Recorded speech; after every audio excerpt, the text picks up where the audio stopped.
Welcome back to another story on Infidelity Tales Lab. Before we begin, tell us, where in the world are you watching from? Now, let's dive into today's story. Chapter 1. The Perfect Facade. Wayne Snyder stood at his kitchen window, watching the sunrise paint the suburban landscape in golden hues. At 42, he maintained the lean, disciplined physique of his former military days, though 15 years had passed since he'd left the Special Forces. His steel-gray eyes reflected a hardness that most people mistook for quiet intensity, never suspecting the calculated predator that lurked beneath his composed exterior. The Snyder household appeared perfect from the outside, a sprawling two-story colonial in the affluent Brookhaven neighborhood, manicured lawns, luxury cars in the driveway.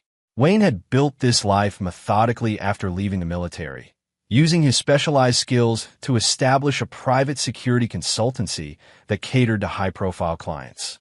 What most people didn't know was that Wayne's consultancy extended far beyond conventional security services. "Morning, honey." Rebecca Snyder glided into the kitchen, her platinum blonde hair perfectly styled despite the early hour. At 38, she maintained an artificial beauty through expensive procedures and designer everything. Her voice carried the practiced sweetness of someone who'd learned early that manipulation was more effective than honesty. Wayne nodded without turning around. "Coffee's fresh." Rebecca poured herself a cup, adding an excessive amount of cream, a small indulgence she allowed herself while maintaining her figure through other means. "Miranda's been acting strange lately. All this talk about independence and keeping her own money. I think your military discipline rubbed off on her a little too much." Their 20-year-old daughter Miranda had recently landed her first real job as a junior accountant at a local firm. Unlike her younger brother Luke, who was 22 and still living at home while finding himself, Miranda had always shown the drive and integrity that reminded Wayne of his younger self. "She's earned the right to make her own decisions," Wayne replied, finally turning to face his wife. "It's her money." Rebecca's smile faltered slightly. "Family comes first, Wayne. You know that. With Luke's expenses and the house payments." "Luke's expenses?" Wayne's voice carried a dangerous edge. "You mean his gambling debts? His DUI attorney fees? His rehab that he walked out of after 3 days?" Before Rebecca could respond, Luke stumbled into the kitchen, reeking of alcohol and wearing yesterday's clothes. His sandy hair was disheveled, and his bloodshot eyes avoided his father's gaze. Where Miranda had inherited Wayne's discipline and Rebecca's beauty, Luke had gotten Rebecca's entitlement and none of Wayne's strength. "Morning," Luke mumbled, heading straight for the coffee. "It's afternoon," Wayne observed coldly. Luke shrugged, a gesture that embodied his approach to responsibility. "Whatever. Mom, I need $5,000. There's this investment opportunity." "No." Wayne's voice cut through the kitchen like a blade. Rebecca stepped between them, her hand on Luke's shoulder. "We can discuss it later, sweetheart. Why don't you go shower?" Luke shot his father a resentful look before shuffling out. Wayne watched him go, noting how Rebecca's eyes followed their son with concern while she barely acknowledged Miranda's achievements. "He's trying, Wayne. He just needs time to mature. He's 22. I was leading men in combat at his age." Rebecca's laugh was sharp. "Not everyone can be a war hero, Wayne. Some people need more support." The conversation was interrupted by Miranda's arrival. She moved with purpose, dressed professionally in a charcoal gray suit that she'd bought with her own money. Her dark hair was pulled back severely, and her green eyes, Wayne's eyes, held a determination that made him proud. "Morning, Dad." "Rebecca." Miranda never called Rebecca Mom anymore, a subtle rebellion that hadn't gone unnoticed. "Sweetheart." Rebecca's voice took on a different tone, calculating. "I wanted to talk to you about your salary. With the family's financial situation." "My salary is mine," Miranda interrupted, pouring coffee into a travel mug. "I'm saving for an apartment." Rebecca's mask slipped slightly. "Family obligations come first, Miranda. Your grandfather always taught us that children support their parents, not the other way around." Wayne watched the exchange with growing interest. He noticed the tension building over the past weeks, but this was the first time Rebecca had been so direct. "Grandpa Ronald can share his wisdom with Luke," Miranda replied coolly. I'm not funding anyone's lifestyle. The kitchen fell silent. Wayne saw something flicker across Rebecca's face. Anger, frustration, and something else. Something that looked almost desperate. We'll discuss this tonight, Rebecca said finally, her voice tight. When your grandfather comes for dinner. Miranda left without another word, and Wayne found himself studying his wife with new attention. In 15 years of marriage, he'd learned to read people's motivations, their tells, their weaknesses. Rebecca was hiding something, and for the first time, Wayne wondered what other secrets lay beneath their perfect facade. As Rebecca busied herself with unnecessary kitchen tasks, Wayne noticed her phone buzzing repeatedly. She glanced at it nervously, then quickly silenced it without checking the messages. "Everything all right?" Wayne asked casually. "Of course," Rebecca replied too quickly. "Just the yoga instructor confirming today's session." Wayne nodded, filing the information away. In his line of work, lies were as obvious as flashing neon signs. The question was, what was Rebecca lying about? And how deep did it go? That afternoon, Wayne sat in his home office, ostensibly reviewing client files, but actually thinking about the morning's interactions.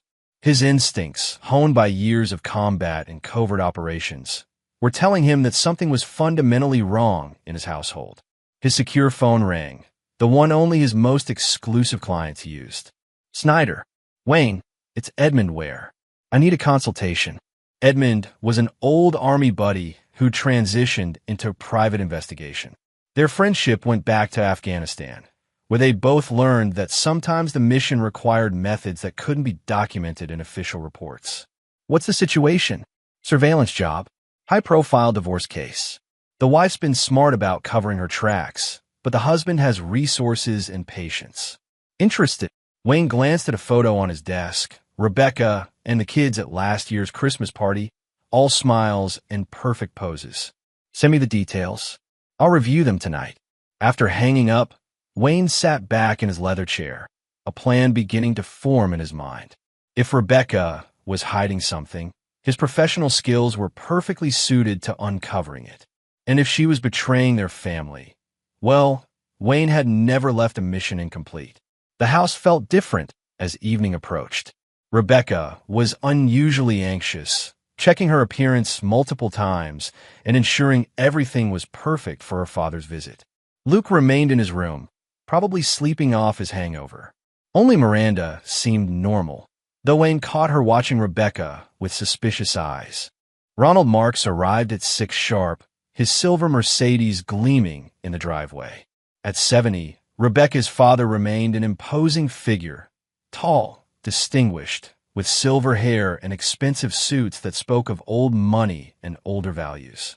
He'd built a small empire in real estate, though Wayne had always suspected that some of Ronald's business dealings existed in legal gray areas. "Wayne." Ronald's handshake was firm, his smile practiced.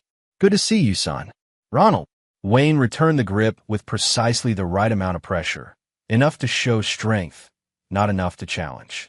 Dinner was a tense affair. Ronald dominated the conversation with stories of business victories and subtle criticisms of anyone who didn't meet his standards of success. Luke hung on every word, desperate for approval.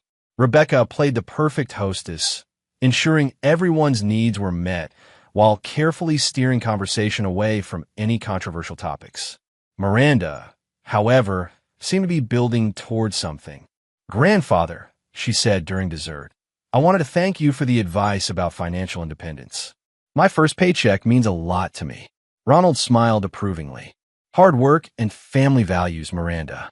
That's how the Marks family built our success."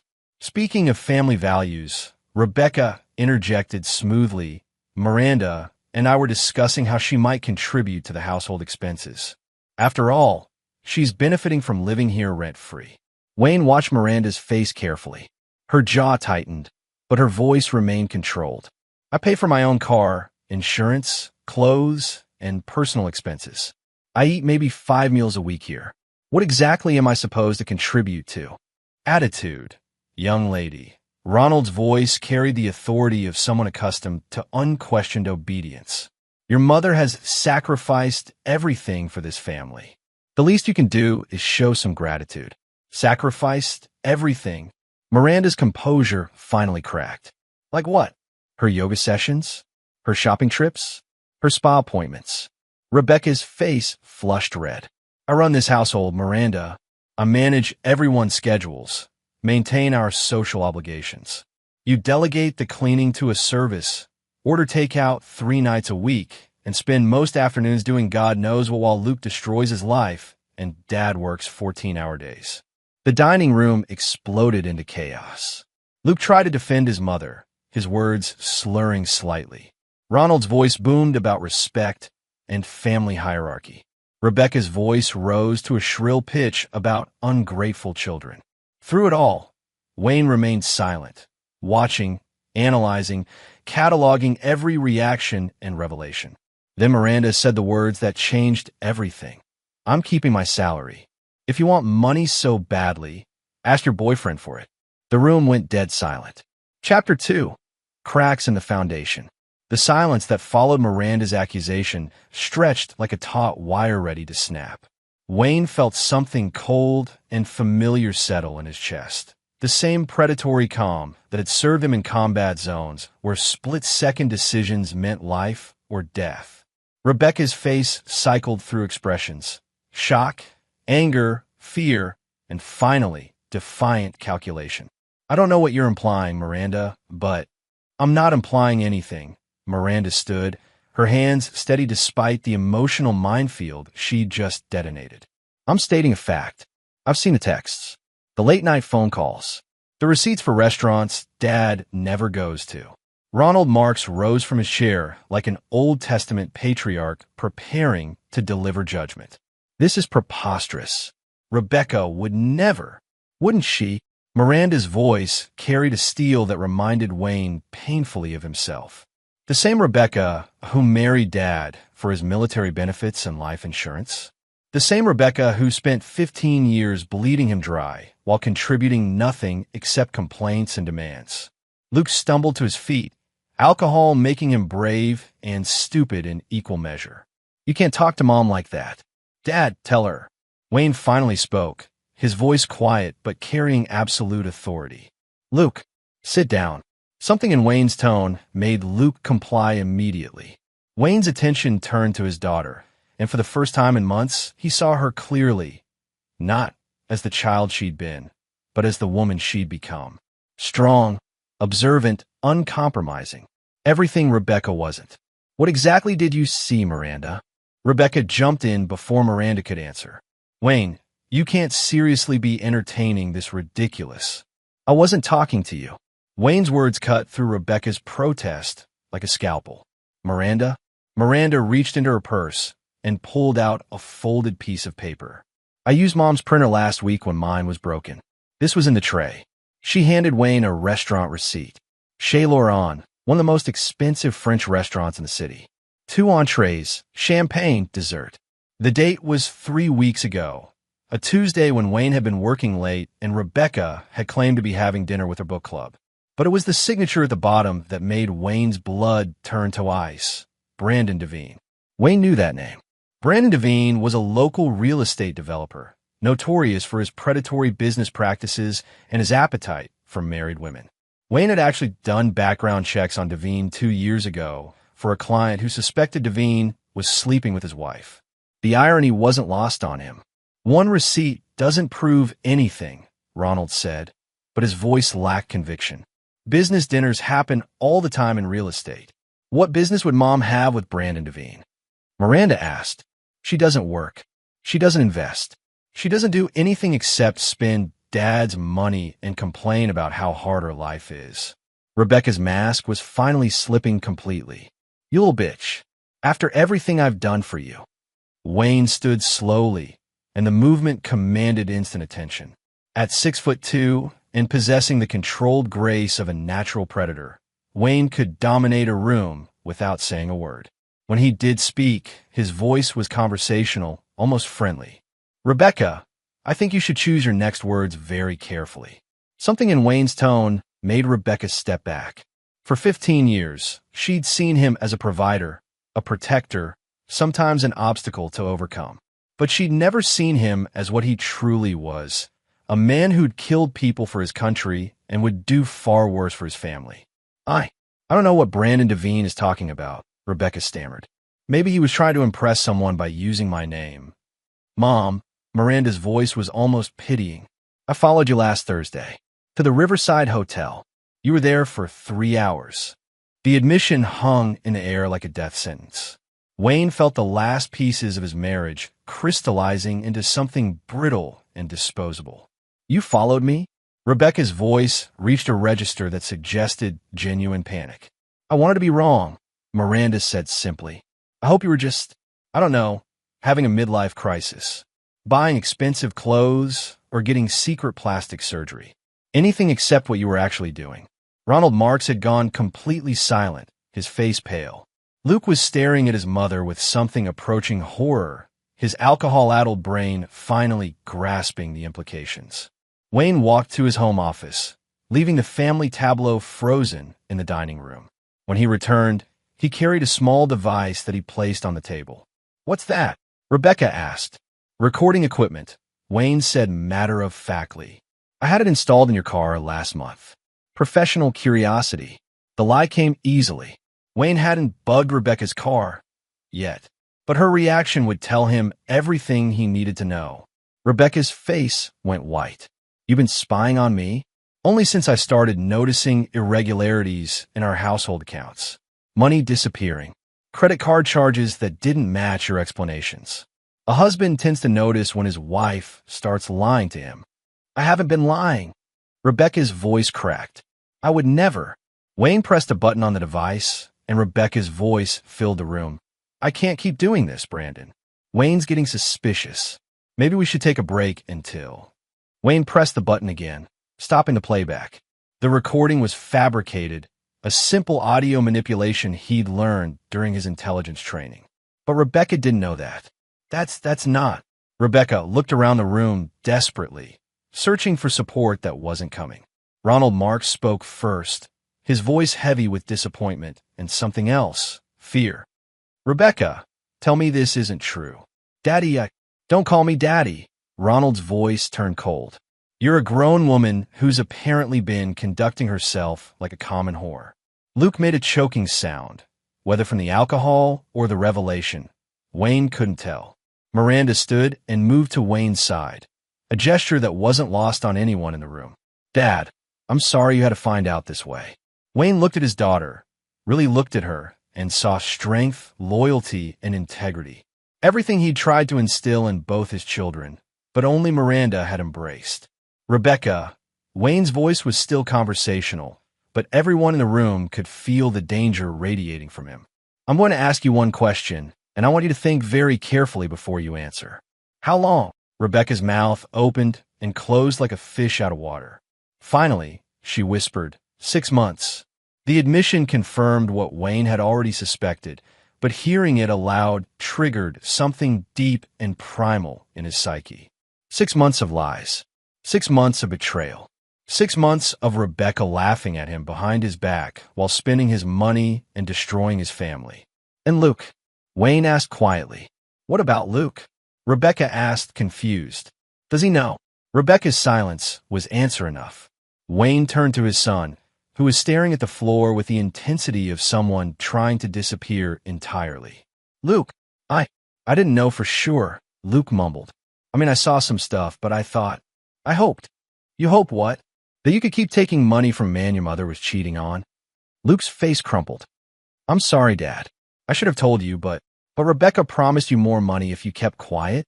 Wayne's voice carried no emotion, which somehow made it more terrifying. Luke's nod was barely perceptible. Wayne looked around the dining room, at his wife who'd betrayed him, his son who'd helped her do it, his father-in-law who'd raised a daughter with no moral compass, and his daughter who'd been the only one with enough integrity to tell him the truth. Everyone except Miranda needs to leave my house. Now, Wayne, please. Rebecca started forward, but Wayne's expression stopped her cold. You have 1 hour to pack essential items. Your car will be returned to the dealership tomorrow morning. Your credit cards have been canceled. Your access to our joint accounts has been terminated. Any attempt to remove items of significant value will be treated as theft. You can't just throw me out. Rebecca's voice turned shrill. I have rights. We have 15 years of marriage. We had 15 years of marriage. Past tense. Wayne's voice remained calm, controlled, final. You terminated it when you decided to fuck Brandon Devine. Ronald Marks cleared his throat. Wayne, perhaps we could discuss this privately. No, Ronald. Your daughter made adult choices. She can live with adult consequences. Dad. Luke's voice was small, frightened. What about me? Wayne looked at his son, really looked at him, and felt a mixture of disappointment and something approaching pity. You chose your side, Luke. You can live with your mother and her boyfriend. But I don't have anywhere else to go. That's not my problem anymore. Miranda stepped forward. Dad, maybe we should. Wayne's expression softened slightly when he looked at her. Miranda, you're welcome to stay as long as you want. This is your home. But these three made their choices. Rebecca made one last desperate attempt. Wayne, please. We can work this out. Counseling, therapy. Wayne's laugh was soft and absolutely terrifying. Rebecca, you seem to have forgotten who I am, what I'm capable of. You've made the worst mistake of your life, and you don't even realize it yet. Something in Wayne's tone made everyone in the room understand that this wasn't just about divorce or separation. This was about consequences. The kind of consequences that Wayne Snyder specialized in delivering. As Rebecca, Luke, and Ronald filed out of the dining room to pack, Wayne remained seated at the table, his mind already working through the implications and possibilities. Miranda sat down beside him. Dad, are you okay? Wayne looked at his daughter, the only family member who'd remained loyal, who'd chosen truth over comfort, integrity over easy money. I'm perfect, sweetheart. But Rebecca and her friends are about to learn that crossing a Snyder has consequences they can't possibly imagine. The warmth in Wayne's voice when he spoke to Miranda contrasted sharply with the cold calculation in his eyes as he watched Rebecca pack her bags. The war was about to begin. Chapter 3, The Line in the Sand. Wayne stood at his bedroom window, watching Rebecca load her Mercedes with an efficiency that spoke of careful planning. It was barely past midnight, but she moved with purpose, her earlier tears replaced by a calculating determination that reminded Wayne why he'd never fully trusted her. What she didn't know was that Wayne had been watching her for weeks. The surveillance hadn't been motivated by suspicion initially. Wayne's security consultancy required him to maintain certain skills, and he'd taken to practicing his tracking and observation techniques on random targets. Rebecca had simply been convenient. But convenience had turned to revelation when Wayne had followed her to the Riverside Hotel 3 weeks ago. He'd watched her enter room 237 and documented the arrival of Brandon Devine 15 minutes later. He'd photographed Devine's Jaguar, recorded the license plate, and even managed to obtain audio samples of their conversations through directional microphones aimed at the hotel room window. Wayne's military intelligence training had made him thorough in ways that civilian investigators couldn't match. Now, as Rebecca finished packing, Wayne reviewed the comprehensive file he'd compiled on her affair.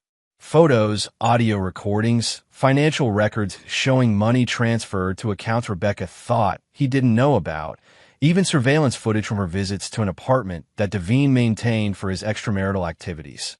The evidence was overwhelming, professionally gathered, and legally inadmissible in any court of law. Wayne preferred it that way. Courts had rules, judges, appeals processes. Wayne's brand of justice was more direct. A soft knock on his door interrupted his planning. Come in. Miranda entered, carrying 2 cups of coffee and wearing an expression of concern that reminded Wayne of his own mother. Thought you might need this. Wayne accepted the coffee gratefully. How are you holding up? Better than I expected. Miranda settled into the chair by Wayne's desk. I keep thinking I should feel worse about destroying our family, but you didn't destroy anything, sweetheart. You just revealed damage that was already there. Miranda sipped her coffee thoughtfully. What happens now? Wayne studied his daughter's face, noting the intelligence in her eyes, the steel in her posture. She wasn't asking about divorce proceedings or custody arrangements. She was asking about consequences. That depends on what they do next, Wayne said carefully. Rebecca and Devine have made certain choices. Now they get to live with the results. And Luke, Wayne's expression hardened. Luke chose to participate in his mother's betrayal. He could have come to me at any time over the past 6 months, but he chose money over family. That has consequences too. Miranda nodded slowly. He's weak. He always has been. Weakness I could forgive. Betrayal is different. They sat in comfortable silence for several minutes, watching Rebecca make trips to her car. Wayne noted that she was taking more than just personal items, jewelry, artwork, even some of the silver that had been wedding gifts. She's stealing from us, Miranda observed. I know. Wayne's voice carried a note of satisfaction. I'm documenting everything. For the divorce? Among other things. Miranda looked at her father with new understanding. You're not going to let this go, are you? Wayne met his daughter's gaze directly. Miranda, I want you to understand something about your father. I spent 15 years in special operations. I've been to places and done things that most people can't imagine. I've learned that the world is divided into two types of people, those who keep their word and those who break it. He stood and walked to his gun safe, entering the combination with practiced efficiency. Inside, Miranda could see an array of weapons that went far beyond typical home defense needs. Your mother broke her word to me. She broke her word to our family. She involved Luke in her betrayal and tried to manipulate you into funding their lifestyle while she destroyed everything we built together. Wayne selected a pistol from a safe, a Glock 19 that showed signs of extensive use and careful maintenance. People like that don't just stop, Miranda. They don't learn from consequences. They learn from fear. Dad, Miranda's voice carried a note of concern. Wayne turned to face her, the weapon held with casual familiarity. I'm not going to kill anyone, sweetheart. But Rebecca and her friends are going to learn that actions have consequences. Real ones. A car door slammed outside. Rebecca was finished packing. She'll be back, Wayne said confidently. Tonight was just the opening move. Rebecca thinks she can manipulate this situation like she's manipulated everything else in her life. She's wrong. How do you know she'll be back? Wayne smiled, and for the first time since the dinner revelation, the expression reached his eyes. Because I know Rebecca better than she knows herself. She's greedy, entitled, and fundamentally weak. Right now, she's probably planning how to get half of everything I own while keeping Devine as her backup plan. Wayne returned the pistol to the safe and closed it. She's going to try to play victim, claim I'm abusive or threatening. She'll probably file for divorce and demand alimony, child support for Luke, maybe even try to claim she's entitled to part of my business. Can she do that? She can try. But Rebecca has made a crucial mistake. She's assumed that I'm bound by the same rules that constrain normal people. Wayne's voice carried a cold amusement. She's about to learn otherwise. As if summoned by their conversation, Wayne's secure phone rang. The caller ID showed Edmund's number. Wayne, sorry to call so late. Got some interesting information about that surveillance job we discussed. Go ahead. Brandon Devine has some very interesting financial arrangements. The kind that certain federal agencies might find fascinating. Wayne felt a predatory smile spread across his face. How interesting. The kind that could make someone's life very complicated very quickly. Want to discuss it in person? Tomorrow morning. My office. After hanging up, Wayne found Miranda watching him with an expression he couldn't quite read. Dad, what are you planning? Wayne considered his answer carefully. Miranda was no longer a child, and she'd proven her loyalty beyond question. She deserved the truth.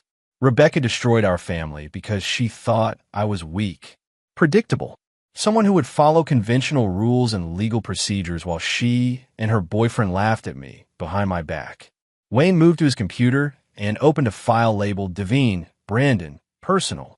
The screen filled with photographs, financial records, and what appeared to be surveillance reports. She was wrong. I've been building a file on Brandon Devine since the day I confirmed their affair. His business practices, his personal habits, his weaknesses, his fears, everything. Miranda leaned forward to look at the screen. How did you get all this? Professional connections, specialized skills, resources that most people don't have access to. Wayne scrolled through the documents. Devine thinks he's untouchable because he has money and political connections. He's about to discover that those things mean nothing when someone with my particular skill set decides to destroy him. And Mom, Wayne's expression grew cold. Rebecca made her choice. She chose money over family, lies over truth, betrayal over loyalty. Now she gets to live with a man who's about to lose everything he owns. What about Luke? Luke is an adult who chose to participate in his mother's betrayal. He'll learn that choices have consequences. Miranda was quiet for a long moment. Finally, she asked, "Do you want me to help?" Wayne looked at his daughter, really looked at her, and saw something that surprised him. Not fear or disapproval, but determination. The same steel that had driven her to confront Rebecca despite knowing the consequences. "Miranda, what I'm planning to do might cross certain legal lines. Are you sure you want to be involved?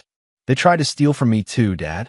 Mom wanted my entire salary to fund their affair while Luke gambled away your money. They treated me like a bank account with legs."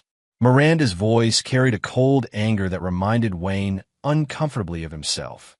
"Besides, someone has to make sure you don't go too far."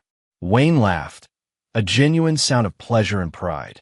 "In that case, yes, I could use your help. What do you need me to do?" Wayne pulled up another file on his computer.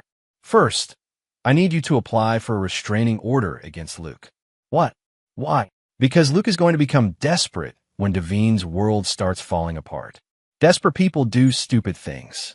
A restraining order will establish a paper trail showing that we had reason to fear him." Miranda's eyes widened with understanding. "You're creating justification for whatever comes next," Wayne confirmed. "Because when I'm finished with Brandon Devine and the people who helped him destroy my family, they're going to wish they'd never heard the name Snyder."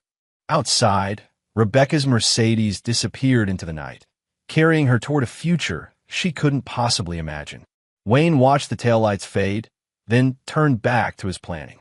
The war had officially begun. Chapter 4. The investigation deepens. Wayne's office occupied the entire top floor of a converted warehouse in the industrial district, a location chosen for its privacy rather than prestige. The space reflected its owner's personality, functional, efficient, and equipped with technology that most government agencies would envy. Edmund were arrived at 8 sharp, carrying a briefcase and wearing the grim expression of someone bearing unpleasant news. At 45, Edmund retained the lean build and alert eyes of his military days, though his prematurely gray hair suggested the kind of stress that came with their particular line of work. "Coffee." Wayne gestured toward a machine that looked more suited to a laboratory than an office. "God, yes. I've been up all night putting this together." Wayne prepared 2 cups, while Edmund opened his briefcase and spread documents across the conference table. The files painted a picture of Brandon Devine that was far more complex and dangerous than Wayne had initially realized. "Start with the basics," Wayne said, settling into his chair. "Brandon Devine, 39, divorced twice, no children. Owns Devine Development, which specializes in luxury residential projects. On paper, he's worth about $12 million. Edmund pulled out a photograph of Devine, tall, silver-haired, with the kind of artificial charm that appealed to women like Rebecca. The reality is more interesting. Devine Development is hemorrhaging money. 3 major projects are behind schedule and over budget. He's leveraged to the hilt with some very unforgiving creditors." Wayne studied the financial documents. "How unforgiving? The kind that collect debts with crowbars." Edmund's voice was grim. "Devine owes approximately $4 million to various investors, most of whom have connections to organized crime. The Torino family has particular interest in seeing their money returned." Wayne felt a cold satisfaction settle in his chest. "How long does he have?" 6 months, maybe less. He's been juggling payments, selling assets, probably stealing from new projects to pay for old ones. It's a classic Ponzi scheme waiting to collapse. "And Rebecca?" Edmund produced another set of documents. "That's where it gets interesting. Your wife has been meeting with Devine for 8 months, not 6. She lied about the timeline." Wayne wasn't surprised. Rebecca's lies had layers, like an onion that revealed fresh deceptions with each peeling. "More importantly," Edmund continued, "she's been feeding him information about your business. Client lists, financial projections, even details about your military background. The betrayal went deeper than Wayne had imagined. What kind of details? Enough that Devine has been telling people he has connections in the security consulting world. He's been using your reputation to attract investors. Wayne's hands remained steady as he poured more coffee, but Edmund recognized the signs of controlled rage from their military days. There's more, isn't there? Rebecca has been accessing your business accounts. Small amounts transferred to cash accounts that she thinks you don't monitor. About 40,000 over the past 6 months. I monitor everything. Wayne's voice was conversational, but Edmund heard the promise of violence underneath. I know, which is why I assume you have records of every transaction. Wayne nodded. Rebecca's financial betrayal gave him additional legal leverage, but more importantly, it confirmed that she'd been planning this for far longer than her supposed 6-month affair. What about Luke? Edmund's expression darkened. Your son has been gambling again. High-stakes poker games, sports betting, some online casino sites. He's into a local bookmaker for about 60,000. 60,000? Wayne felt something cold settle in his stomach. Where would he get that kind of credit? That's the problem. He's been using your name as collateral, telling people his father is good for his debts. Wayne stood and walked to the window, looking out at the city skyline while processing this new information. Luke hadn't just betrayed him. He'd put Wayne's reputation and possibly his safety at risk. Who's the bookmaker? Sergei Kozlov. Operates out a nightclub downtown. Russian mob connections. Very serious about debt collection. Wayne turned back to Edmund. Timeline. Kozlov expects payment within 2 weeks, or he starts collecting in other ways. Other ways. Broken bones. Burned property. Whatever it takes to make his point. Wayne felt the familiar calm that preceded violent action. Luke put me at risk without my knowledge or consent. That changes things. Edmund recognized the tone. Wayne, whatever you're planning. What I'm planning is to protect my family and my business from the consequences of other people's betrayals. Wayne returned to his seat. What else do I need to know? Edmund produced a final set of documents. Devine has been telling people that he's planning to marry a wealthy widow. Someone with connections and money who can help him solve his financial problems. Rebecca. He's been promising investors that his new partner will bring significant capital to his next project. He's essentially selling your wife's divorce settlement before she even files. Wayne laughed, a sound with no humor in it. They're both in for a surprise. There's one more thing. Edmund's voice carried a warning. Rebecca has been meeting with a divorce attorney. Patricia Hawkins, the one who specializes in taking wealthy men apart. Wayne knew the name. Patricia Hawkins had a reputation for scorched earth tactics and massive settlement demands. She was also rumored to use private investigators who weren't particular about legal boundaries. Yesterday afternoon, 3 hours after she left your house, Wayne processed this information.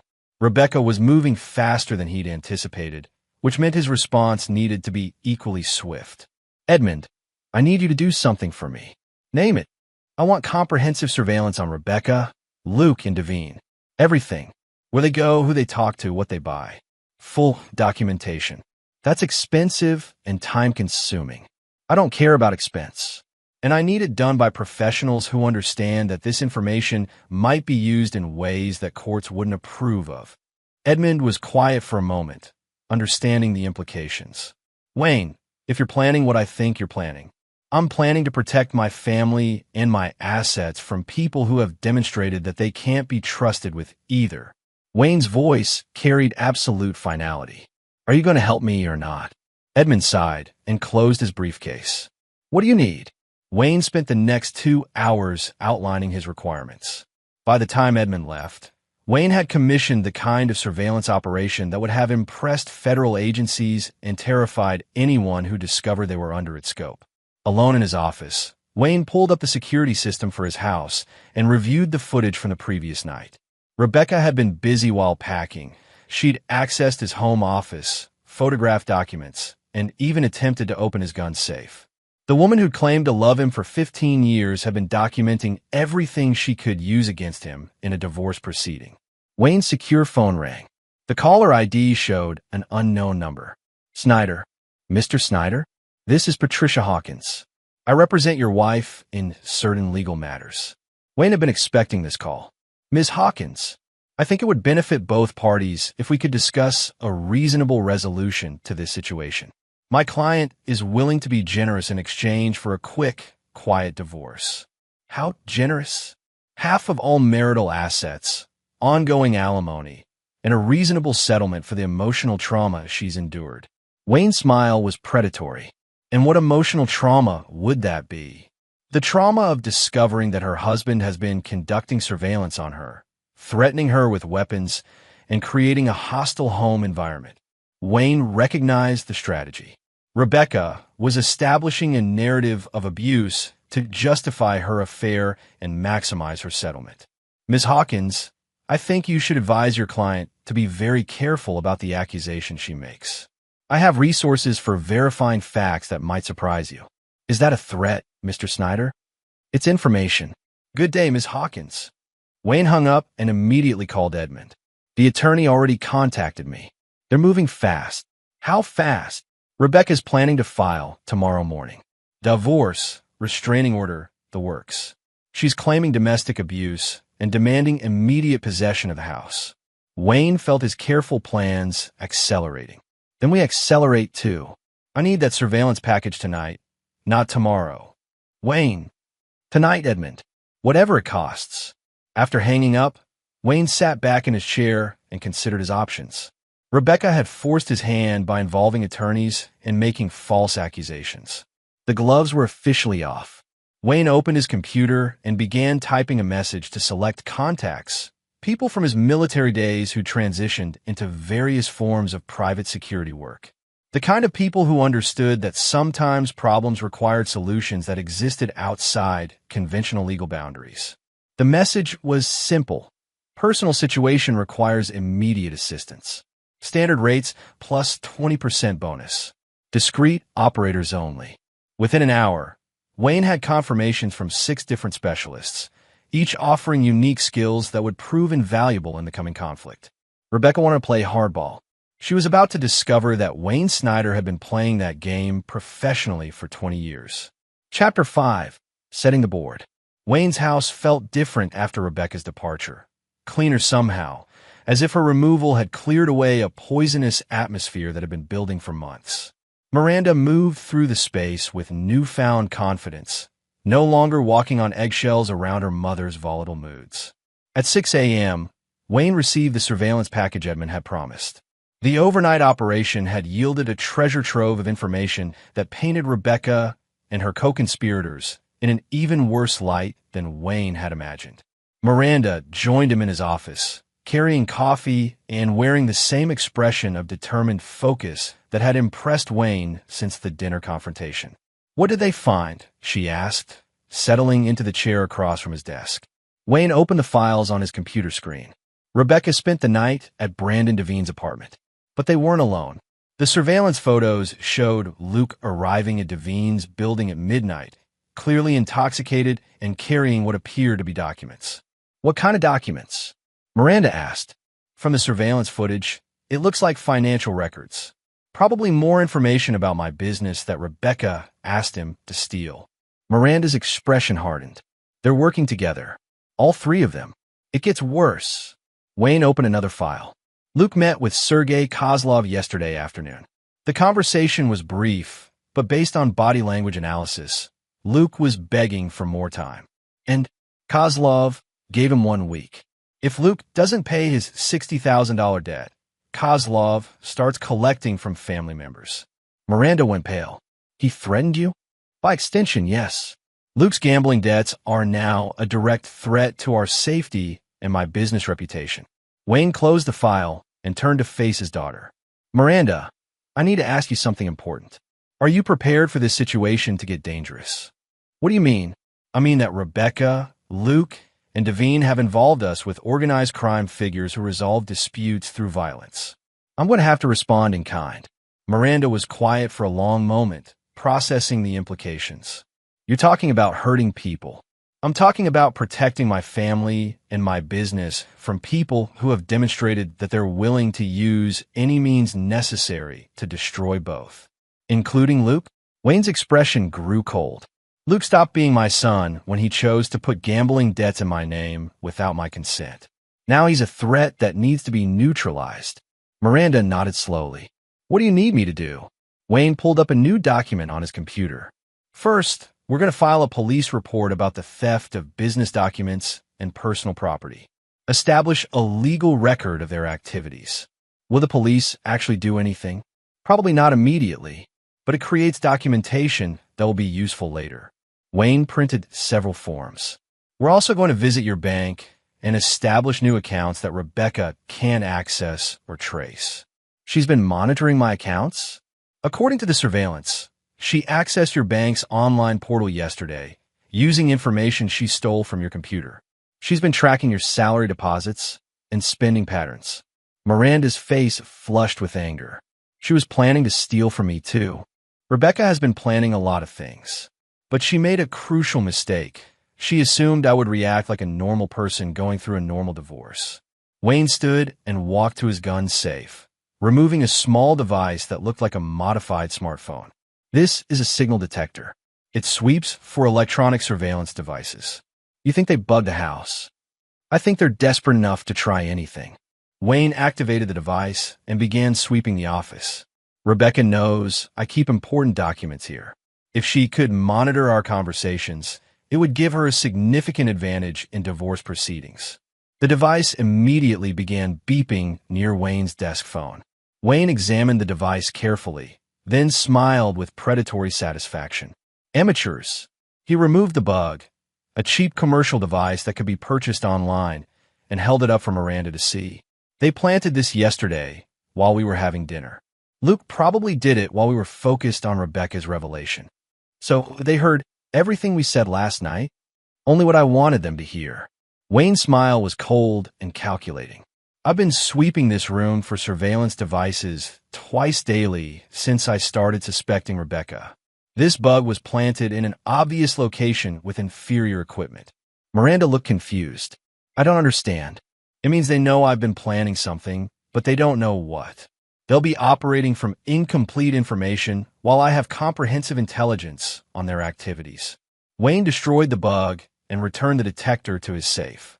Miranda, I need you to understand something. What we're about to do will probably destroy several people's lives. Rebecca, Luke, Devine, possibly others. Are you certain you want to be involved? Miranda's response was immediate and firm. They try to destroy our lives first. I'm with you. Wayne felt a surge of pride and something approaching affection for his daughter.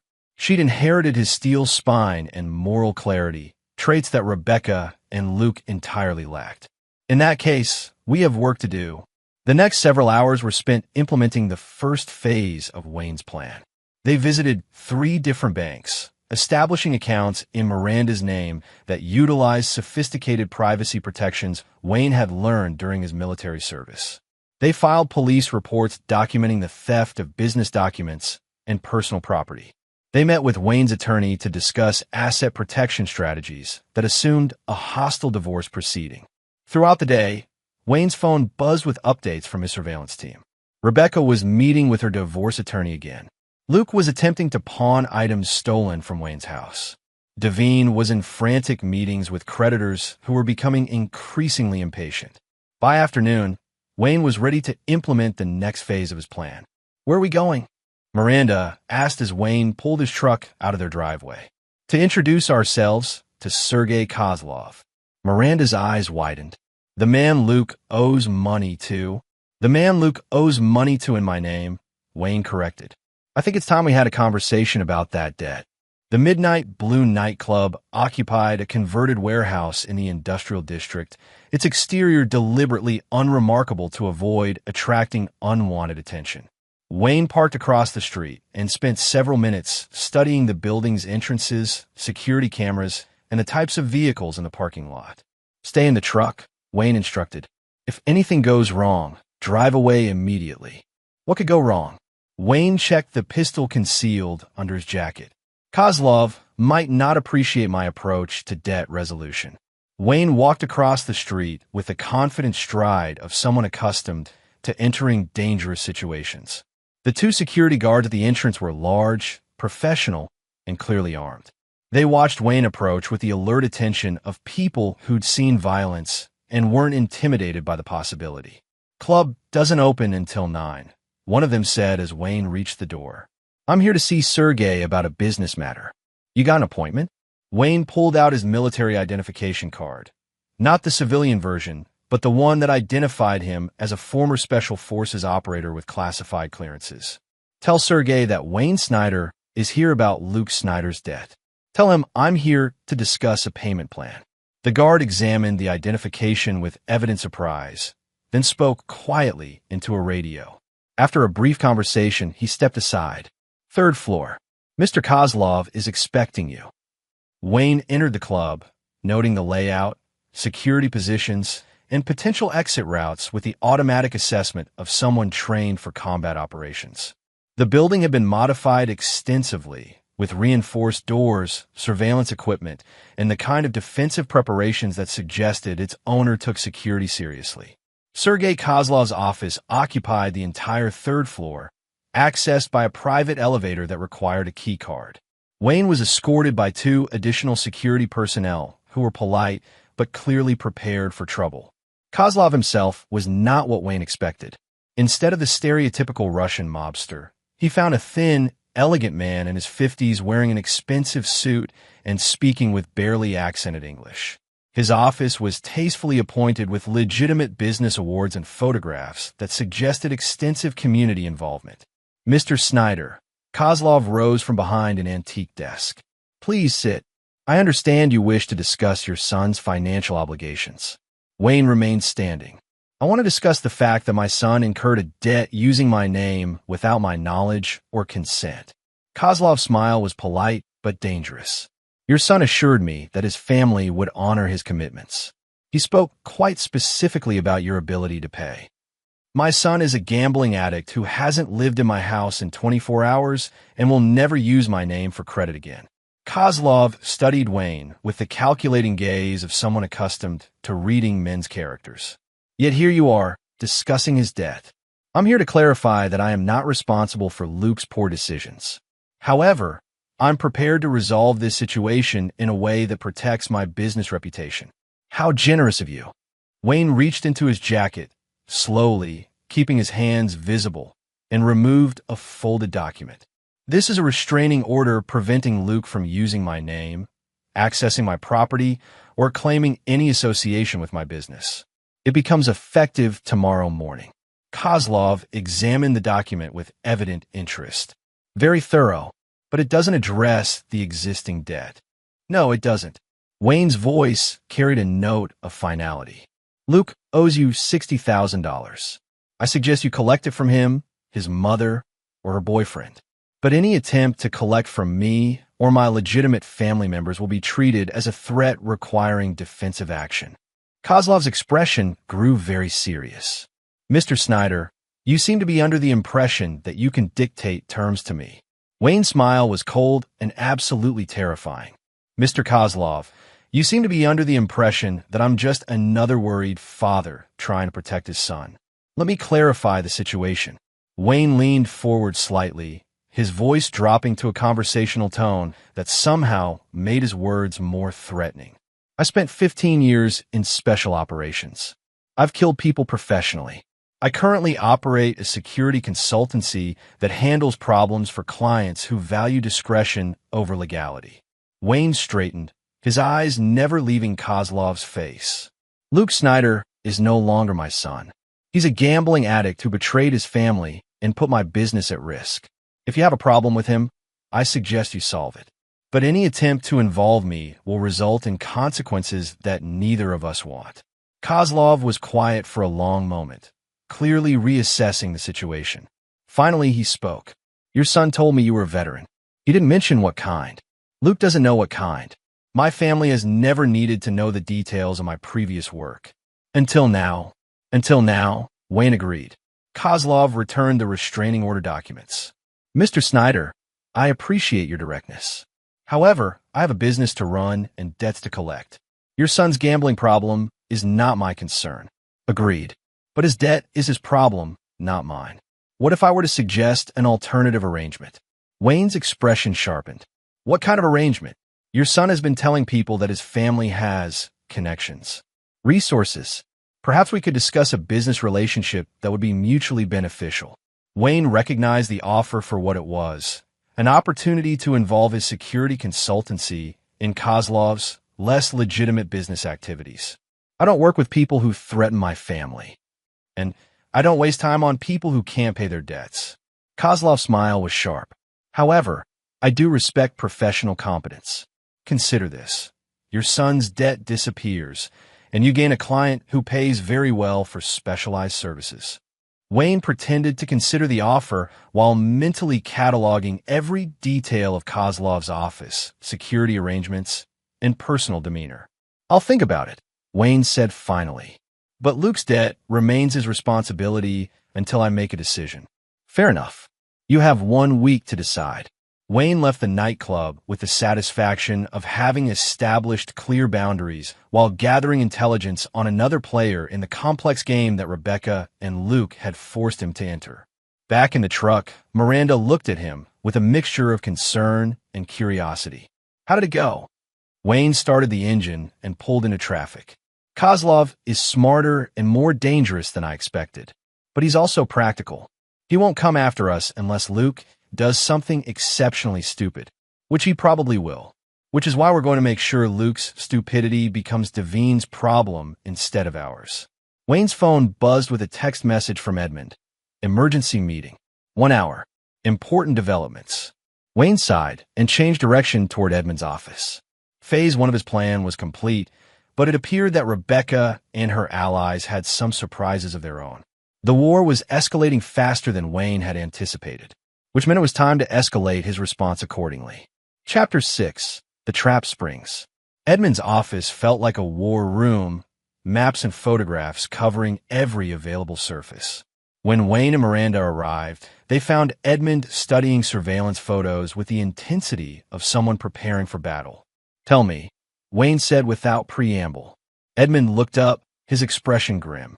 Rebecca filed for divorce this morning, along with a restraining order and emergency motions for exclusive possession of your house and immediate access to your business accounts. Wayne felt the familiar calm that preceded violence. On what grounds? Domestic violence, financial abuse, and credible threats of harm. Edmund spread the legal documents across his desk. She's claiming you threatened her with weapons, conducted illegal surveillance, and created a hostile environment that forced her to seek safety elsewhere. Miranda made a disgusted sound. Every word of that is a lie. Legally, it doesn't matter, Edmund continued. She has a very expensive attorney who specializes in these tactics. The restraining order hearing is scheduled for tomorrow morning.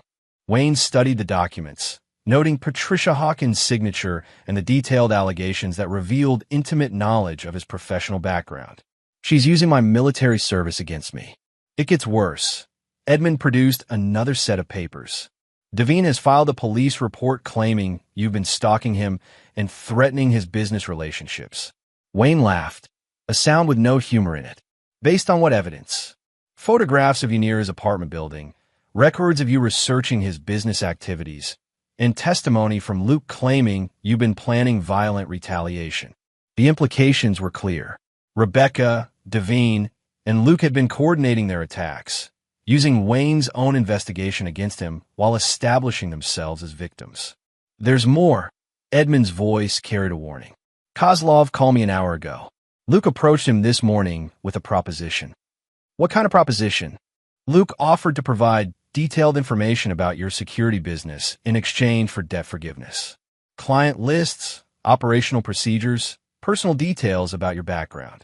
Wayne felt something cold and dangerous settle in his chest. Luke wasn't just betraying his family. He was actively sabotaging Wayne's livelihood and potentially endangering his clients. Did Kozlov accept? He wanted to check with you first. Professional courtesy.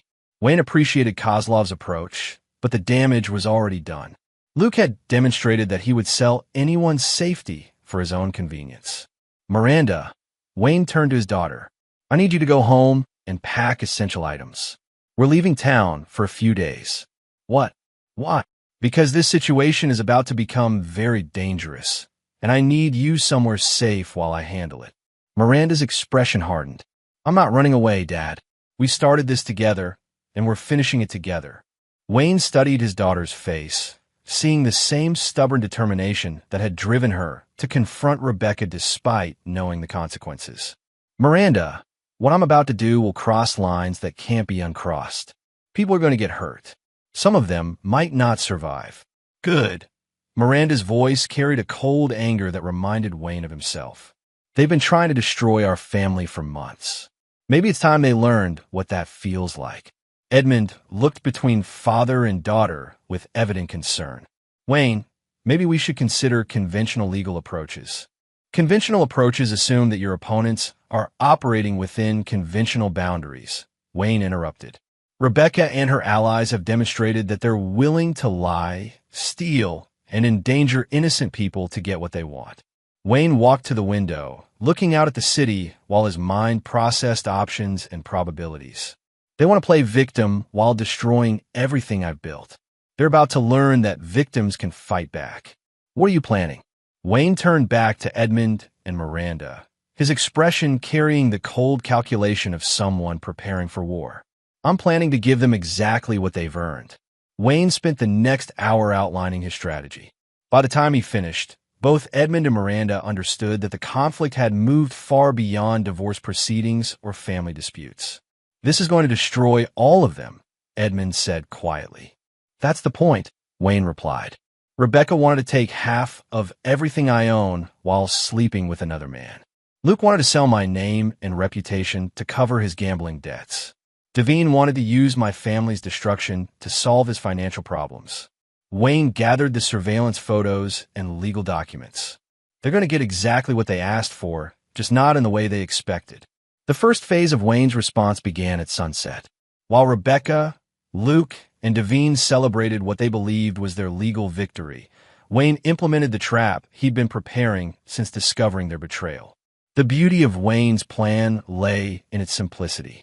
Instead of fighting Rebecca's allegations in court, he was going to make them come true. At 9 p.m., Wayne parked across the street from Brandon Devine's apartment building. This time, he made no effort to conceal his presence. He wanted to be seen, photographed, documented. When Devine's security cameras recorded Wayne's arrival, Wayne smiled and waved at the lenses. Edmund's voice crackled through Wayne's earpiece. "You sure about this?" "Absolutely," Wayne replied. "Time to give them something real to complain about." Wayne entered the building through the service entrance, his lock-picking skills making short work of the inadequate security. The building's surveillance system was more sophisticated than expected, but Wayne had prepared for that contingency. The devices he planted throughout the building were not surveillance equipment. There was something much more interesting. By midnight, Wayne had visited 4 locations: Devine's apartment building, Rebecca's hotel, Luke's favorite gambling establishment, and Patricia Hawkins' law office. At each location, he left subtle calling cards that would be discovered over the next few days. "Phase 1 complete," Wayne reported as he returned to his truck. "I still think this is insane." Edmund's voice carried deep concern. "Sanity is overrated," Wayne replied. "Besides, they started this war. I'm just finishing it." The next morning brought the restraining order hearing that Rebecca had requested.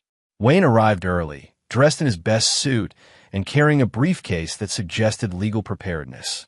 Patricia Hawkins had clearly expected Wayne to appear frightened or defensive. Instead, she found herself facing a man who radiated calm confidence and seemed genuinely pleased to be there. "Your Honor," Hawkins addressed the judge, "my client fears for her safety. Mr. Snyder has been conducting surveillance, making threats, and displaying weapons in a clear pattern of intimidation." Judge Martinez, a stern woman in her 50s, reviewed the filing with evident skepticism. "Mr. Snyder, how do you respond to these allegations?" Wayne stood with military precision. "Your Honor, I categorically deny threatening my wife or anyone else. However, I have been investigating financial irregularities that suggest my wife has been stealing from our joint accounts to fund an extramarital affair."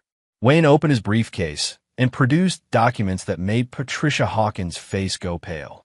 These are bank records showing systematic theft totaling approximately $40,000, transferred to accounts controlled by Brandon Devine. There are also records of my wife accessing confidential business information and passing it to unauthorized parties. Judge Martinez examined the documents with growing interest. Ms. Hawkins, was your client aware that she might be facing criminal charges for theft and industrial espionage? Hawkins fumbled for a response while Rebecca sat in stunned silence. Wayne's financial documentation was comprehensive, professionally prepared, and absolutely damning. Furthermore, Your Honor, Wayne continued, I have evidence that my son has been incurring gambling debts using my name as collateral, potentially exposing my family to criminal retaliation. Wayne produced additional documents, including the restraining order he'd filed against Luke and recorded conversations between Luke and Sergei Kozlov.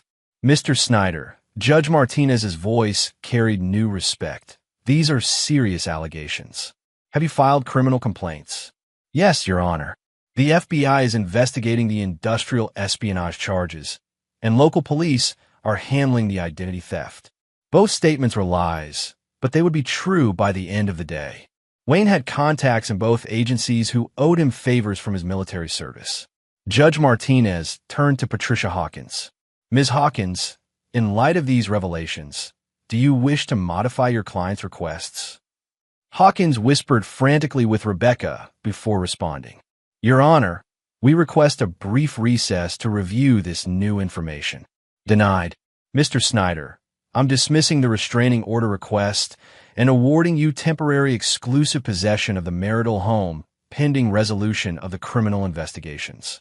Wayne felt a surge of satisfaction as Rebecca's face crumpled in defeat. The first battle was won, but the war was far from over. Outside the courthouse, Patricia Hawkins cornered Wayne with the desperation of someone watching a case collapse. Mr. Snyder, perhaps we could discuss a settlement that benefits everyone.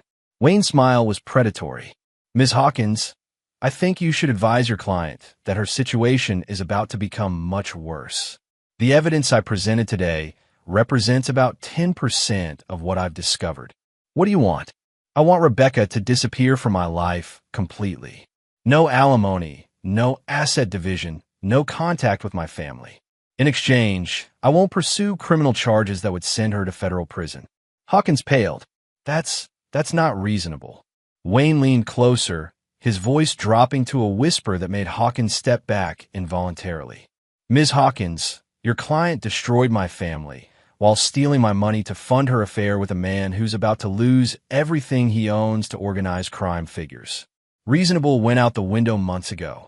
Wayne straightened and walked away, leaving Hawkins staring after him with the expression of someone who'd just realized she was severely outmatched. The day's victories were satisfying, but Wayne knew they were just the beginning. Rebecca, Luke, and Devine would regroup, probably become more desperate, and certainly more dangerous, which was exactly what Wayne wanted. Desperate people made stupid mistakes, and Wayne specialized in exploiting stupidity. By evening, Wayne had received confirmation that the devices he'd planted the previous night were beginning to have their intended effect. Devine's building had been evacuated due to a gas leak that would take weeks to repair. Rebecca's hotel had discovered structural issues that required immediate relocation of all guests. Luke's gambling establishment had been raided by federal agents investigating financial irregularities. The campaign of chaos was proceeding exactly as planned. They're going to know it was you, Miranda observed as they reviewed the day's developments. Of course they will, Wayne replied. But they won't be able to prove it, and more importantly, they won't be able to stop it. Wayne's phone buzzed with a text from an unknown number. We need to talk. BD. Wayne showed the message to Miranda, who read it with evident satisfaction. Brandon Devine wants to negotiate. Everyone wants to negotiate when they start losing, Wayne observed. The question is whether they have anything left to offer. Wayne typed a reply. Tomorrow, 8 p.m., Riverside Park. Come alone. The response was immediate.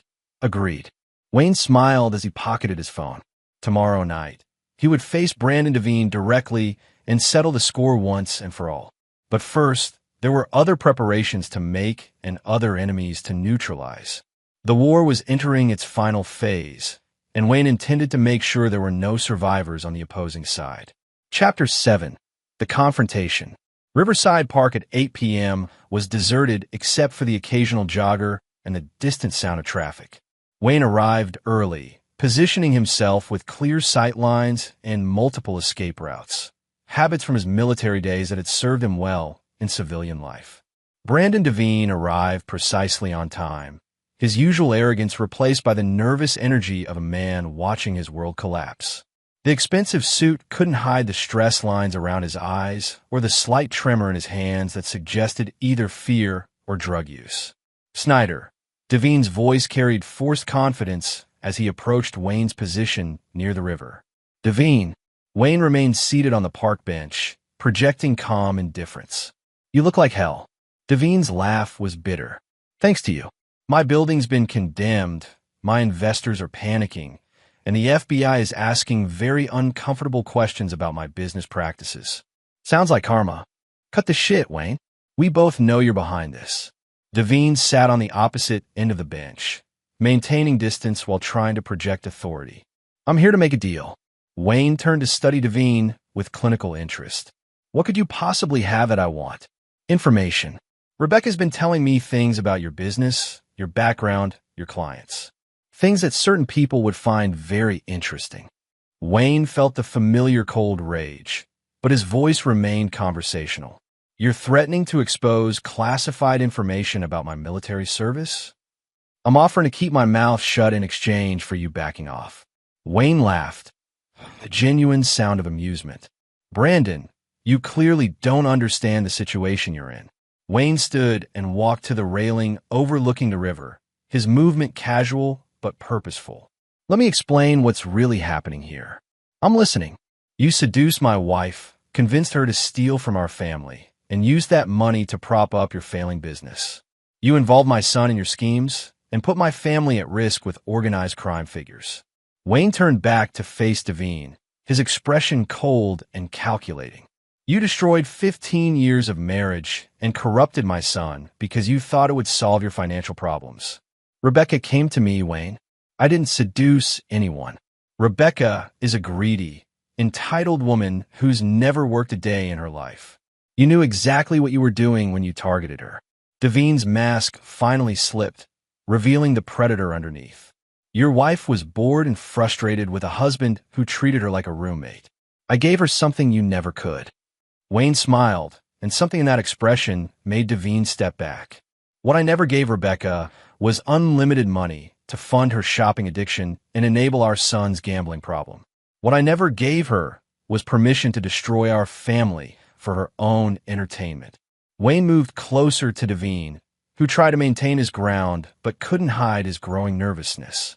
But mostly what I never gave Rebecca was a reason to cross someone who's killed people professionally. Devine's face went pale. Are you threatening me? I'm explaining your situation. Rebecca told you I was a veteran, but she didn't know what kind. She told you I was successful, but she didn't know how.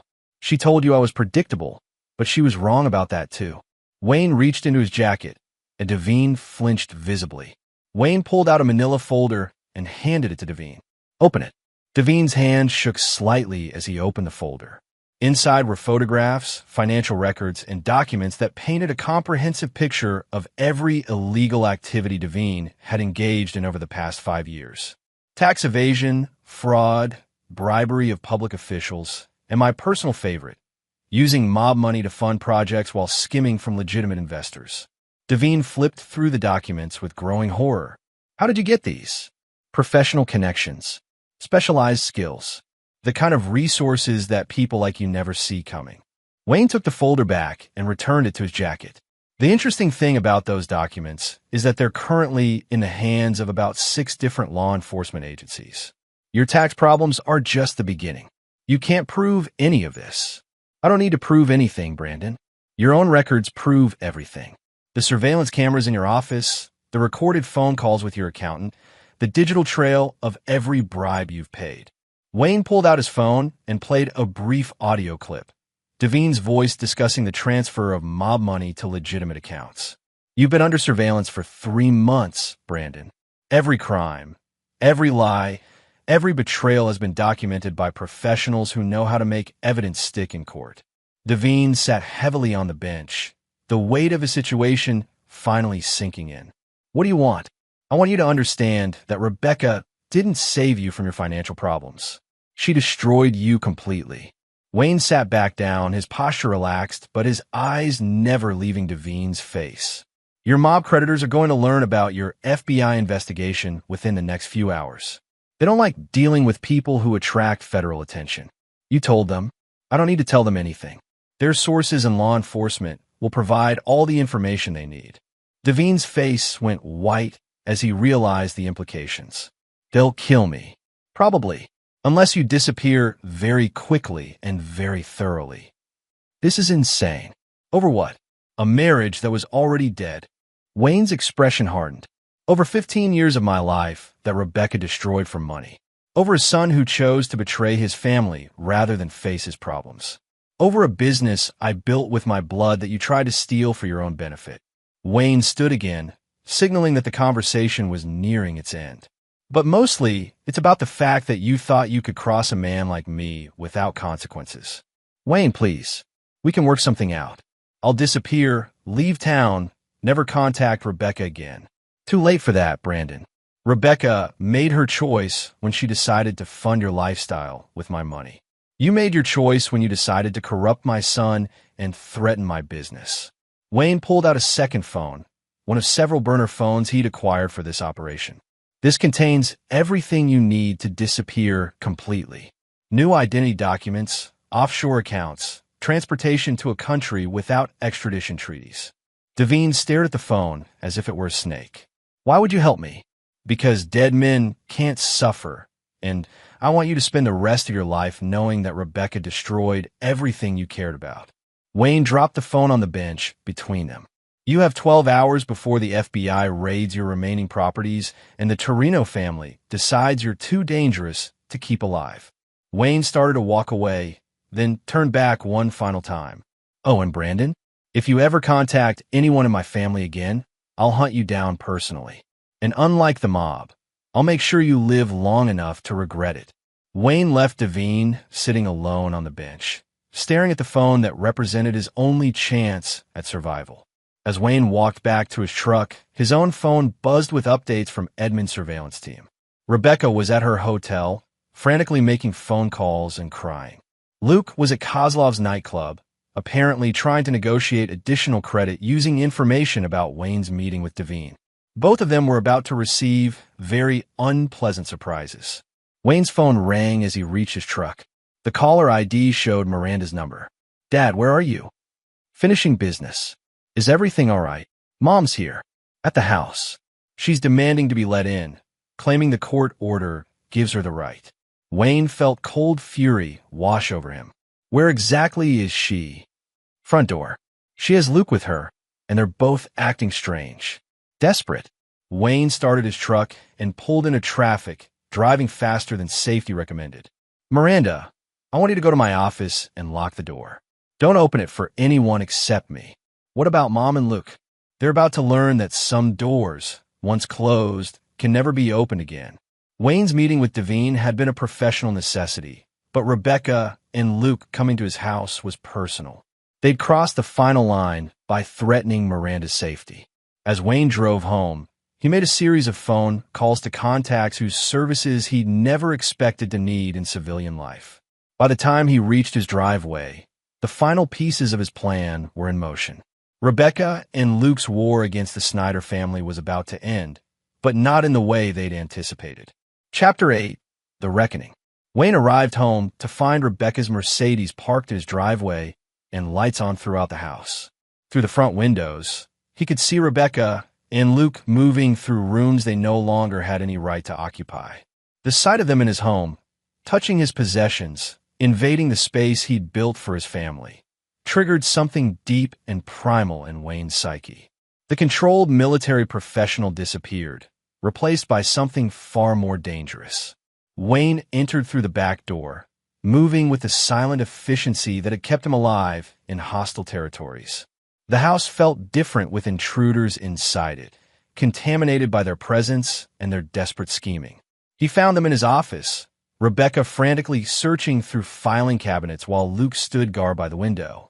They'd triggered his silent alarm system the moment they entered, but Wayne hadn't called the police. Some violations required personal attention. Looking for something specific? Wayne's voice cut through the room like a blade. Rebecca spun around, her face cycling through fear, defiance, and desperate calculation. Luke stumbled backward, knocking over a lamp in his panic. Wayne, Rebecca's voice carried forced brightness. I was just collecting some personal items. Breaking and entering is what you were doing. Wayne stepped into the room, noting the scattered papers and open drawers that revealed the true scope of their search, along with attempted theft and violation of a court order. Luke tried to edge toward the door, but Wayne's gaze pinned him in place. Going somewhere, Luke? Dad, I can explain. Explain what? How you've been selling information about my business to cover your gambling debts. How you've been helping your mother steal from our family accounts. How you just tried to flee the scene of a crime. Luke's face crumpled with the realization that Wayne knew everything. I didn't have a choice. There's always a choice, Luke. You chose money over family. You chose betrayal over loyalty. You chose to become an enemy of your own father. Rebecca stepped between them, her voice taking on the manipulative tone that had worked for 15 years. Wayne, we're still a family. We can work through this. We stopped being a family the moment you decided to fuck Brandon Devine in a hotel room while stealing my money to pay for it. Rebecca flinched at the crude language, but her mask of victimhood remained in place. I made mistakes, but that doesn't mean... Mistakes? Wayne's laugh was cold and terrible. Rebecca, you systematically destroyed 15 years of marriage while corrupting our son and endangering our daughter. Those weren't mistakes. They were choices. Wayne moved to his desk and opened a secure drawer, removing a thick folder that made both Rebecca and Luke step back nervously. Would you like to see the evidence I've compiled? The photographs of your hotel meetings? The financial records showing every dollar you stole? The recordings of Luke selling my business information to pay gambling debts? Wayne spread photographs across his desk, images of Rebecca and Devine embracing, Luke meeting with Kozlov, financial documents showing the systematic theft from Wayne's accounts. This is comprehensive documentation of your betrayal, compiled by professionals who know how to make evidence admissible in criminal court. Rebecca's defiance finally cracked. What do you want, Wayne? I want you both out of my house and out of my life. Permanently. And if we refuse... Wayne's smile was predatory. Then you'll discover what happens when people cross someone with my particular skill set. Luke found his voice, though it shook with fear. You can't threaten us, Dad. We have rights. Rights? Wayne turned his full attention to his son, and Luke visibly wilted under the scrutiny. Luke, you forfeited your rights when you chose to become a criminal. You're no longer my son. You're a threat to my family that needs to be neutralized. Wayne opened another drawer and removed a handgun, checking the magazine with practiced efficiency. Wayne, you can't be serious. Rebecca's voice rose to a near shriek. You wouldn't actually, wouldn't I? Wayne's voice was conversational, which somehow made it more terrifying. Rebecca, I've killed people for my country. I've eliminated threats to national security. Do you really think I'd hesitate to protect my family from domestic enemies? The room fell silent except for the sound of Luke's labored breathing and Rebecca's muffled sobbing. However, Wayne continued, I'm prepared to offer you both a choice. What kind of choice? Rebecca asked through her tears. Wayne returned the weapon to his drawer, but left it visible. You can disappear quietly, or you can be disappeared.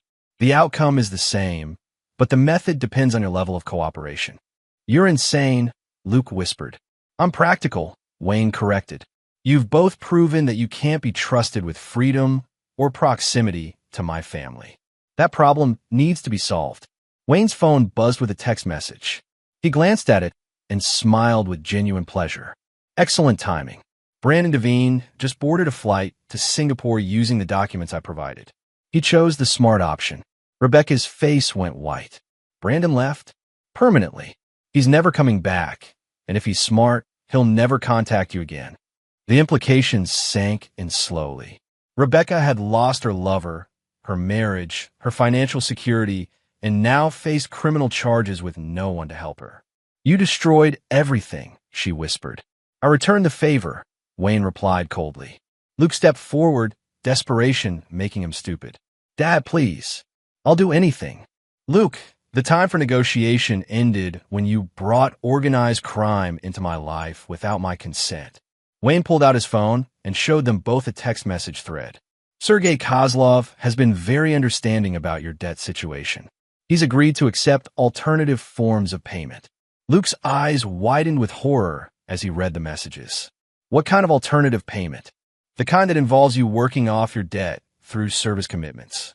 Kozlov has several business ventures that require reliable labor. The euphemism wasn't lost on Luke. Kozlov was offering indentured servitude as an alternative to violence. You sold me to the Russian mob? Luke's voice cracked. You sold yourself, Luke. I just negotiated better terms than you would have gotten on your own. Wayne closed his phone and returned his attention to Rebecca. As for you, Rebecca, your situation is more complex. Brandon is gone, so you have no financial support. I'm keeping everything we built together, so you have no assets. Your theft of business documents has attracted federal attention, so you have legal problems that won't disappear. Rebecca looked around the room desperately, searching for any avenue of escape or negotiation. Wayne, please. I'll sign any papers you want. I'll disappear. I'll never contact you or Miranda again. Too late for that, Rebecca. You had months to make better choices. Now you get to live with the consequences of the choices you made. Wayne opened his secure drawer again and removed a different set of documents. These are 3 options for your immediate future. Option 1. You can accept voluntary commitment to a psychiatric facility that specializes in treating people with adjustment disorders. The program lasts 18 months and includes complete isolation from outside contact. Rebecca stared at the documents with growing horror. Option 2. You can relocate to a very small town in Montana where you'll work in a service position that provides basic housing and subsistence wages. No credit cards, no bank accounts, no contact with your previous life. That's not legal. Option 3, Wayne continued as if she hadn't spoken, involves accepting full responsibility for your actions and facing the criminal charges without any help from me. Wayne leaned back in his chair, studying both of them with the detached interest of someone observing laboratory specimens. Those are your choices. Supervised rehabilitation, supervised exile, or federal prison. Pick one. Luke was the first to break. I'll take the work arrangement with Kozlov. At least then I have a chance of paying off the debt eventually. Wayne nodded approvingly. Smart choice. Kozlov values reliability and work ethic. If you demonstrate both, you might survive the experience. Rebecca remained silent, her mind clearly racing through impossible calculations. I need time to think, she finally said. You have until tomorrow morning. After that, I make the choice for you. Wayne stood and moved toward the door, then paused. One final thing. Miranda is off limits to both of you. Any attempt to contact her, threaten her, or involve her in your problems will result in consequences that will make your current situation seem pleasant by comparison. Wayne left them in his office, closing the door behind him. He found Miranda waiting in the kitchen, her face pale but determined. I heard voices, she said. Are they gone? Soon, Wayne replied. Very soon. Wayne sat across from his daughter and studied her face, noting the strength and intelligence that reminded him of himself at her age. Miranda, I need you to understand something. What I just did in their cross lines that most people would consider unforgivable. They crossed those lines first, Dad. Yes, they did. But I want you to be very clear about who your father really is. Wayne leaned forward, his voice serious and direct. I'm not a good man, Miranda. I'm a man who does what's necessary to protect the people I care about. Sometimes it means doing terrible things to terrible people. Miranda reached across the table and took his hand. You're the only person in this family who ever kept their word to me. You're the only one who ever put family before personal convenience. If that makes you a bad man, then good men aren't worth much. Wayne felt a surge of pride and affection for his daughter that surprised him with its intensity. In that case, he said with a smile, we should probably discuss your college plans. I'm thinking somewhere far from here with excellent security and very strict admission standards. Are you trying to get rid of me, too? Wayne's expression softened. I'm trying to give you the life you deserve. Away from the mess that your mother and brother created, and away from the methods I had to use to clean it up. They sat in comfortable silence, while Rebecca and Luke presumably struggled with choices that had no good outcomes. By morning, Wayne's family would be reduced to just him and Miranda. Everyone else would be gone, disappeared into the consequences of their own betrayals. It wasn't the ending Wayne had wanted for his family, but it was the ending that honor and justice demanded. Chapter 9. Blood and Retribution. Dawn broke gray and cold over the Snyder house, matching Wayne's mood as he prepared for the final confrontation. Rebecca and Luke had spent the night in the guest rooms, their presence a contamination that Wayne was eager to cleanse permanently. At 7 a.m. sharp, Wayne knocked on Rebecca's door with the measured cadence of a military reveille. "Time's up, Rebecca. What's your decision?" The woman who emerged bore little resemblance to the perfectly groomed socialite who dominated Wayne's dinner table just days before. Her makeup was smeared, her designer clothes wrinkled, and her eyes held the wild desperation of someone whose world had collapsed completely. "I'll take the Montana option," she whispered. Wayne nodded with satisfaction. "Smart choice." Luke made the same decision about Kozlov's offer. "When do we leave?" "Within the hour. My associates are already making final arrangements." Rebecca's face crumpled as the reality sank in. "Wayne, please. One last chance. We could try counseling or—" "Rebecca." Wayne's voice cut through her pleading like a scalpel. "Look at me." She raised her eyes to meet his, and what she saw there made her step back in genuine terror. Wayne's expression held no warmth, no mercy, no trace of the man she'd married 15 years ago. "You destroyed our marriage, corrupted our son, endangered our daughter, and stole money to fund your affair with a man who's fled the country to escape federal prosecution." Wayne stepped closer, his voice dropping to a whisper that carried absolute finality. "There is no counseling for what you've done. There is no second chance for people who betray their families. There's only justice, and justice is what you're receiving." Wayne turned away from her stricken face. "You have 30 minutes to pack one suitcase. Personal items only. Everything else stays here." Luke appeared in the hallway, looking like a condemned man walking to his execution. His face was pale, his hands shook slightly, and his eyes held the hollow look of someone who'd finally understood the true cost of his choices. "Dad." Luke's voice was barely audible. "What is it, Luke?" I wanted to say I'm sorry. For everything." Wayne studied his son's face, searching for any trace of genuine remorse beneath the fear and desperation.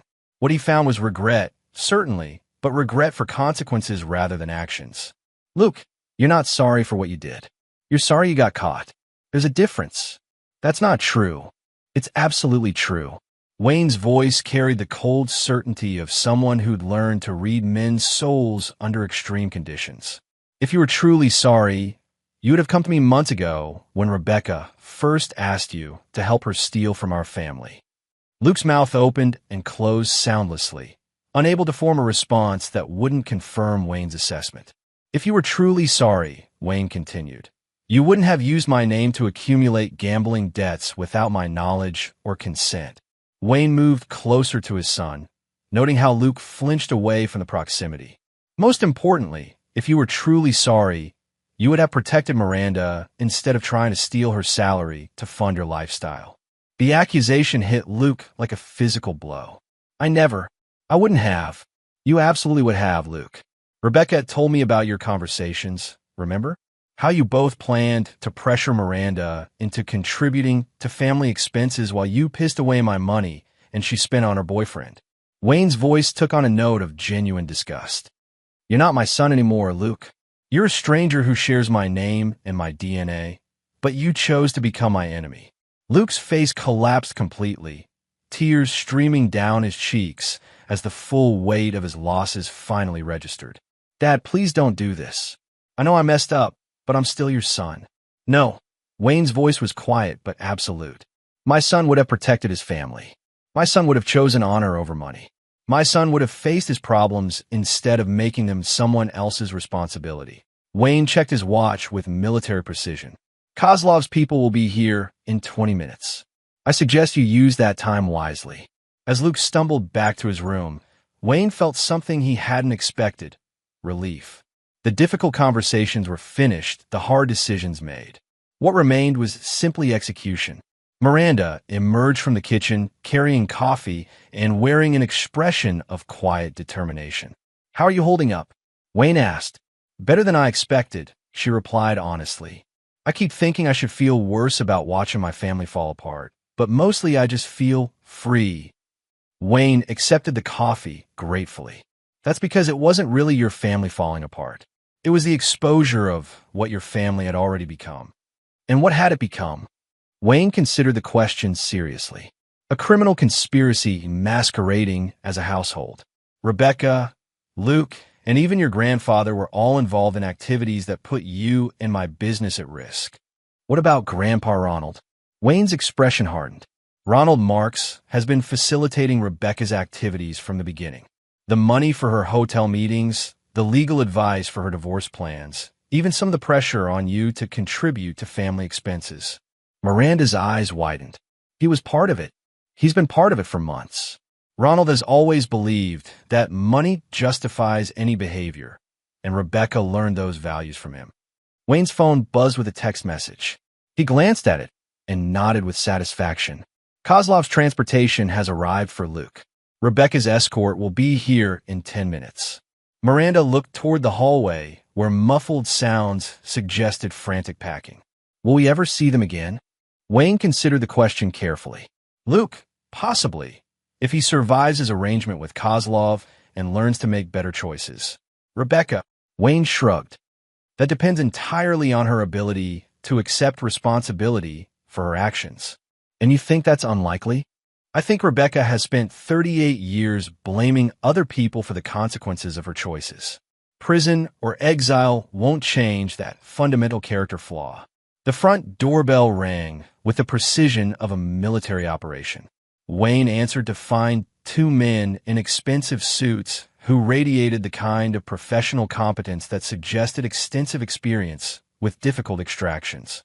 "Mr. Snyder? We're here for the package." Wayne nodded and called up the stairs. "Luke, your transportation is here." Luke appeared at the top of the stairs carrying a single duffel bag and wearing the expression of someone walking to his own funeral. He descended slowly, each step seeming to require enormous effort. At the bottom of the stairs, Luke turned to Wayne one final time. "Dad, will you tell Miranda that I—" "No." Wayne's voice was firm but not unkind. "If you want to apologize to your sister, you'll have to earn that right. Actions have consequences, Luke, and some consequences last longer than others." Luke nodded slowly, understanding finally penetrating his desperation. He walked to the door, where Kozlov's men waited with professional patience. "Mr. Snyder," one of them addressed Luke formally, "are you ready to begin your service commitment?" Luke looked back at Wayne and Miranda one final time, then straightened his shoulders with something approaching dignity. "Yes, I'm ready." Wayne watched from the window as Luke was escorted to a black sedan that disappeared into morning traffic. One threat to his family had been neutralized permanently. 10 minutes later, Rebecca's transportation arrived.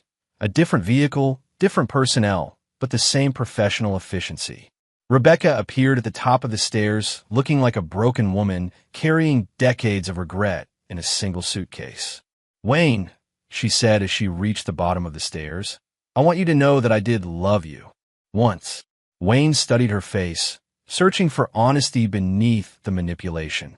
What he found was a woman who'd spent so many years lying that she could no longer distinguish truth from performance. "I believe you think that's true, Rebecca. But love doesn't steal from family accounts to fund affairs with other men." Rebecca's face crumpled, but Wayne continued with relentless honesty. "Love doesn't corrupt children to cover up betrayal. Love doesn't endanger innocent people to avoid personal responsibility." Wayne stepped closer to his wife of 15 years, close enough that she could see the absolute finality in his eyes. "What you felt for me was ownership, not love. What you felt for Luke was enabling, not affection. What you felt for Miranda was resentment, not maternal care." Rebecca tried to speak, but Wayne held up a hand to stop her. "You're leaving now, Rebecca. You'll never contact my family again. You'll never use my name for credit or reference. You'll never speak of your time in this house or your relationship with this family." Wayne's voice dropped to a whisper that carried the weight of absolute threat. "Because if you do any of those things, I will find you. And when I find you, you'll discover that exile in Montana was the merciful option." Rebecca nodded mutely, understanding that her former husband had become something far more dangerous than the soldier she'd married. "Mrs. Snyder?" The transportation specialist spoke with professional courtesy. "We're ready when you are." Rebecca walked to the door, then turned back one final time. "Miranda," she called to her daughter, who had remained silent throughout the confrontation. "I hope you understand someday." "I understand perfectly," Miranda interrupted, her voice carrying the same steel that Wayne had heard in his own. "I understand that you chose money over family, lies over truth, and selfishness over sacrifice."